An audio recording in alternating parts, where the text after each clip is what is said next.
to ask yourself one question. Do I feel lucky? Well, do you, punk? Please return to the Doc Greene Show. This is Marvin the Martian. When you miss it, you make me very, very angry.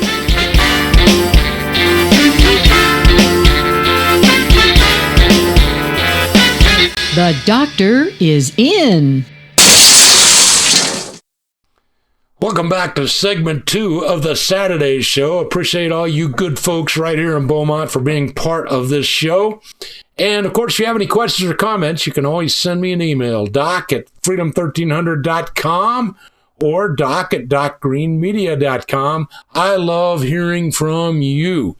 Now, back to the story I started with in the first segment on the Federal Reserve. So why does all of this matter?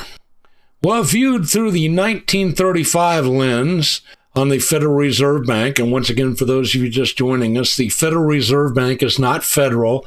It's a privately owned banking institution owned by 7 European families, and we don't know if they have a reserve because every attempt to audit the Federal Reserve has been thwarted. So since it came into being back in 1913, it has never been audited. But viewed through that lens, today's dispute where Donald Trump was trying to fire Miss Cook for malfeasance because if Miss Cook cheated on her mortgage applications in order to get a lower price mortgage, how can we possibly trust her to take care of our own finances and to set the interest rates for you and I to get a loan? So once again, the Fed is very different from other agencies. The president must state cause, and at will firing is off the table. But for cause here means a flexible standard that the Congress adopted in 1935, not the Federal Trade Commission's restrictive checklist that the Humphreys executor case had just upheld. In 1935, the Democrat Congress, facing a hostile Supreme Court and a discredited Federal Reserve, wrote a removal rule that constrained naked political firings without inviting judges to micromanage presidential personal decisions. Lawmakers restored the, quote, for cause, unquote, requirement and said that it required written reasons and it relies on structural safeguards to protect the monetary independence of the privately owned family bank, privately owned European family bank, to protect monetary independence. This is the standard on the books today, and measured against the history, the text, and the institutional logic, the legal ground in which the Lisa Cook dispute tilts toward presidential discretion, not judicial oversight, and therefore Donald Trump appears to be completely within his rights to fire this crook that's part of the Board of Governors. Now, the other thing I have to ask you is, Lisa Cook, since she's obviously a crook and willing to lie on forms in order to get better loan rates, there's no doubt that she has committed other criminal acts. But what does that say about the Fed board? I suspect she's not the only crook on that board. I suspect that you'd find Jerry Powell has some real serious problems himself if you looked at it very carefully. But the point is simply this: Donald Trump has every right to fire her, and because of her malfeasance, she absolutely should be fired. And it's very sad that she is setting a new low bar for black women in high positions, because her lack of honesty reflects badly upon all black women. Her queen bee syndrome, you can't fire me, reflects badly upon all black women. And something must be done. Now this. The story about a couple from Minnesota. And they were experiencing a very cold and dreary winter. And so they decided, well, why don't we come down to Florida to experience some good weather? Yeah. And they said, well, why don't we see if we can stay at the hotel where we honeymooned 20 years earlier? So they made the arrangements. The only little hiccup was the fact that they couldn't get on the same flight. And so they agreed that the husband was going to travel down to Florida on Thursday, and then on the next day, on Friday, the wife would follow. And so the husband arrives safely. He goes to the hotel, he checks in, and he decides to send his wife an email, letting her know that he arrived safely. An email? Well, he inadvertently made a very small mistake. He left out a letter in her email address. So this email went to somebody else. Now, the recipient of the email was a woman in Houston, Texas, who earlier that morning had buried her husband. Her husband was a minister. And in the evening, she said, well, let me check my email because I'm expecting that some friends and family who were not able to attend the funeral might be sending me some words of condolence and encouragement. Well, needless to say, when she opened up the first email, she fainted. And her son ran into the room to discover her. She was okay. But he looked at the computer screen, and this is the email that he found. To my loving wife, I've arrived. I know you're surprised to hear from me. They have computers here now, and you are allowed to send emails to your loved ones. I've just arrived and been checked in. I see that everything has been prepared for your arrival tomorrow. Looking forward to seeing you then. Hope your journey is as uneventful as mine was. P.S. It sure is hot down here. As you know, a couple of days ago, Satan reared his ugly head and infected a young man who was pretending to be a young woman and caused him to go and shoot up a school. 2 children so far, I believe ages 8 and 10, have died, but my friend Wilbur Witt of Witt and Whittier Films Incorporated had something to say about that, and this is what he said. He said, a madman stood outside a church in Minneapolis and fired a rifle through the window at the children while they sat at Mass. Let that sink in for a moment. Children in church, through the stained glass. And after he was done, the shooter went to the rear of the church and dispatched himself as well as he should. If there is a hell, he's there. I want you to notice, this was horrible, but did you see how it didn't really affect you like the first time you saw something like this? Did you check the body count so you could rank today's events against other mass shootings? Did you even have a preconceived notion of the Catholic Church where it happened? And then did you quickly move on to another news story? Well, don't feel bad. We all do it. When Charles Whitman opened fire at the University of Texas, he set the gold standard for mass murder. He held his crown for a number of years. And then George Hennard, also in Texas, who drove into a Luby's with his car and killed a whole bunch of people who were disarmed because they had a sign on the front of the door that said you can't bring a gun in there. Apparently George Hennard didn't see that in Killeen, Texas. Nonetheless, he had the record for a long time, and I don't know who holds that record today. Time was when there were insane asylums. Hook or crook, if you wound up there, it was going to be hard to get out. Then it was decided we would close all the asylums because they were hurting people, and we'd turn all these people loose on the streets, and that's where they remain until today. Some will point out that most, if not all, are free, yes, out of control, yes, and something should be done about it. But instead, they all have some fashionable condition that allows them to move around the rest of us. They get SSI to support their meth habit and Medicaid for their psychoactive drugs to keep their demons at a low roar until they aren't, and they burst out. And then the kids are a target. Kids are excellent targets, don't you know? You don't have to give them as much lead. Did that last line offend you? Well, that's the problem. 2 dead kids, many wounded, some critical. A couple of octogenarians. Political correctness demands that I must homogenize my words so I don't trigger some basket case out there who's looking for his next target. Believe it or not, I am a supporter of background checks. I don't mean the mealy-mouthed piece of poo-poo check that we currently have. I mean a real background check. For instance, you can't be on any medication because if you have considered offing yourself or anyone else, you can't get any kind of a gun. If you have any sort of mental condition, not only can you not buy a gun, but you can't get a driver's license. You can't even get a library card. You're not allowed to watch any movie that has a rating higher than PG-13, and you must register at the sheriff's office and give notice if you decide to move. You think I'm too harsh, Wilbur said?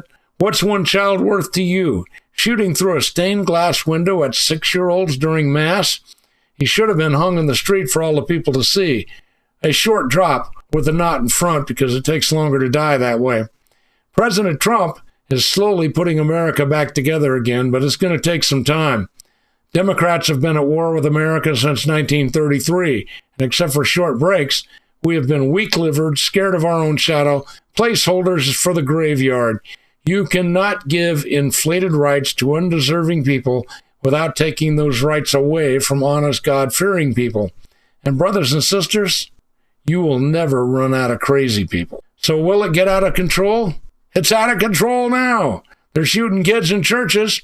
They're performing sex change surgery on children and jailing their parents if they object. Sanctuary cities recognize Sharia law above the Constitution. Males dressed like women are reading to children in public libraries that your taxes pay for. We have a situation where a man can marry a man, a woman can marry a woman, a tiger can marry a chair, but a civil servant in Salt Lake City can't have an extra wife around the house to look after the babies. You're telling me all about the separation of church and state? Well, butter my butt and call me a biscuit. My prayer is that President Trump can get to the return of America, at least get us started and reopen institutions for involuntary commitment. Yeah. Mistakes are going to be made, but those kids were not mistakes. And thank you, Wilbur Witt at Witt and Whittier Films for that. And by the way, you can watch his latest film on Prime. It's called Kelia. Now this. Look, the Democratic brand right now has about the appeal with the American voter as the Cracker Barrel rebrand has with the American consumers. Bad.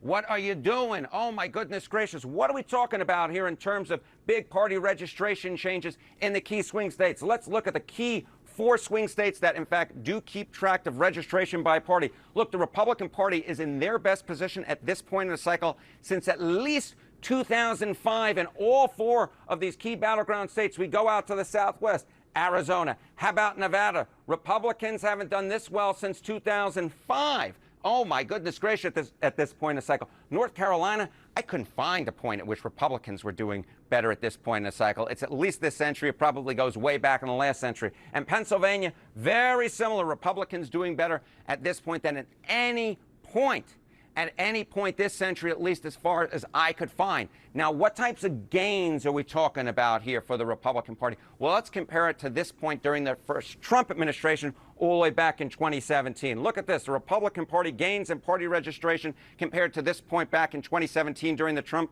first administration. In Arizona, you got a Republican gain of 3 points. Okay, how about Nevada? Up the hill we go, even though we're sticking in the Southwest. A gain of 6 points. How about, again, we come to the East Coast, North Carolina, a gain of 8 points for the Republicans. And in the Keystone State, in the Commonwealth of Pennsylvania, again, we're talking about a gain of 8 points. My goodness gracious, for Republicans, they are converting old former Democrats to their side of the ledger, as well as picking up new voters, registering new voters, and it absolutely paid off for them back in the 2024 election.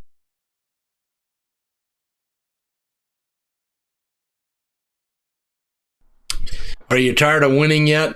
Once again, we have come to the situation where Donald Trump is winning. Here's what's going to happen in the midterms.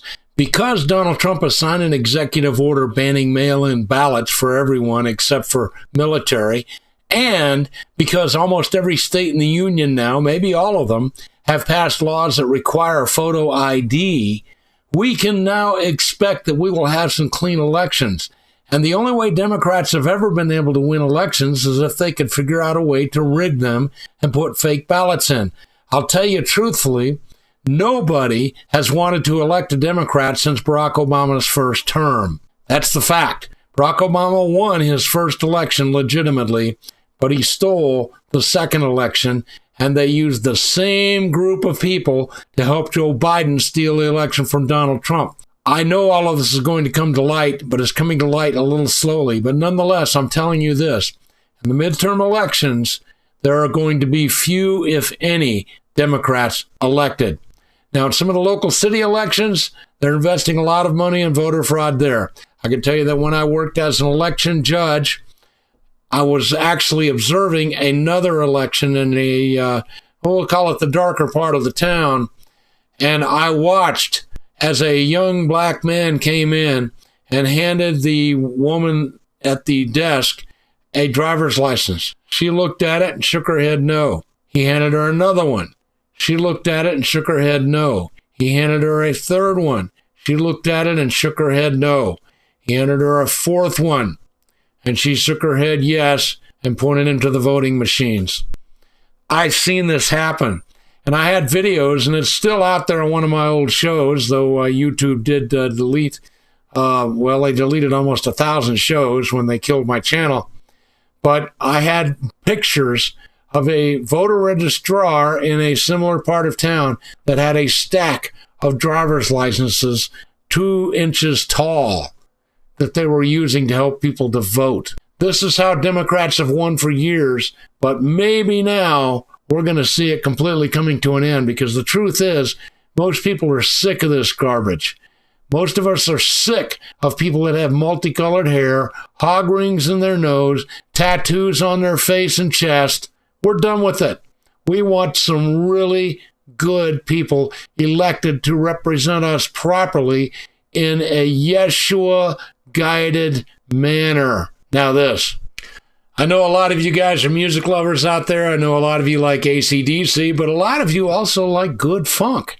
And so I thought this was a great video, and this is, what if AC/DC was done by a great funk R&B band? Well, check it out.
Well, I certainly hope you enjoyed that as much as I did. That was Back in Black, AC/DC, done by Funk, and I kind of liked it. Former National Security Advisor John Bolton, really not a nice guy, but he's in deep trouble. Moreover, the ongoing investigation into his alleged mishandling of classified documents seems to embarrass his defenders in many ways. According to the New York Times, U.S. intelligence officials gathered information on Bolton from an adversarial country's spy service. Yikes! Furthermore, the classified information in question dates to Bolton's tenure as National Security Advisor during Donald Trump's first administration. So the investigators want to know, did John Bolton mishandle classified information kind of in the same way that Hillary Clinton did? Well, on Friday, the FBI raided his Maryland home and his office. Since then, the media and other enemies of Trump have accused him of weaponizing the government, like they did against Trump back when Biden's handlers were in charge, or whoever was running the auto pen. In an interview with Dana Bash, Democrat Rep. Jamie Raskin of New York said the raid was disturbing. He said it was disturbing because, quite frankly, he's just a little worried they might be coming for him next. Trump's detractors have said all of these things. According to the Times, however, the Bolton administration began to pick up momentum actually during the Biden administration. Democrat politicians and pundits proclaimed the virtual unanimity of the FBI investigation into John Bolton, and they're saying it was all retribution by Trump, but it wasn't. The investigation began back there during Biden. Likewise, Sean Davis of the Federalist predicted that everyone who white-knighted for Bolton after defending the insane Mar-a-Lago raid is going to look even more craven and corrupt as the details continue to come out. If charged with a crime, of course, Bolton will have his day in court. We'll see.